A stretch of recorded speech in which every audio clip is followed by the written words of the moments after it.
Hello everyone, কী অবস্থা সবার? আজ আবারও একটি লাঞ্চ ভিডিও শেয়ার করছি। দেখো, প্রথমেই প্লেটে গরম গরম ভাতের সঙ্গে স্যালাড হিসেবে শসা নিয়ে নিয়েছিলাম। আর এখানে আম্মু করেছিল আজ উচ্ছে আলুর একটা ভর্তা, তো সেটাই এখানে নিয়েছি। এটা আম্মু বেশ সুন্দর বানায়, তো আমি একটু নিয়ে এখানে খেয়ে নিয়েছি। আলু দেওয়ার কারণে উচ্ছের তেতোটা কম হয়।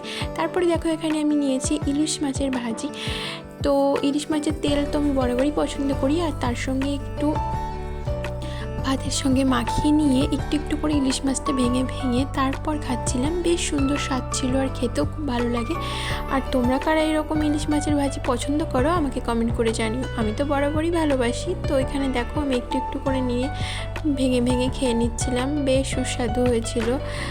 আর সব রকমের আইটেম ইলিশের ভালোই লাগে, কিন্তু বেশি না আমার ইলিশ মাছ ভাজাই ভালো লাগে। দেখো, খাওয়া শেষ করে তারপরে আমি আবারও এখানে একটা মাছের তরকারি নিয়েছিলাম, সেটা দিয়ে মাখিয়ে নিয়ে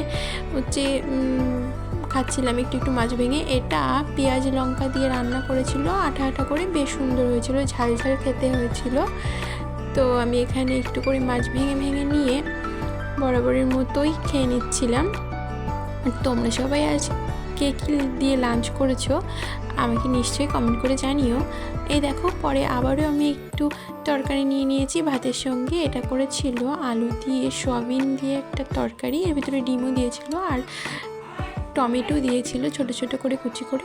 আর বরাবরই তো আমি সয়াবিনের তরকারি খুব পছন্দ করি। কারা কারা আমার মতো এইরকম সয়াবিন তরকারি পছন্দ করো কমেন্ট করে জানিও। আর এই দেখো, আজ তো একটা গোটা ডিম ভেঙে ভেঙে আমি একটু একটু করে ভেঙে ভেঙে খাচ্ছিলাম। এরকম ডিম ভাঙতে আমি যে কী আনন্দ পাই তোমাদের কি বলবো। আমার বেশ ভালো লাগে আস্ত ডিম খেতে এবং ভাঙতে। যাই হোক, ভিডিওটা এতটুকু ছিল। দেখা হবে পরবর্তী ভিডিওটা।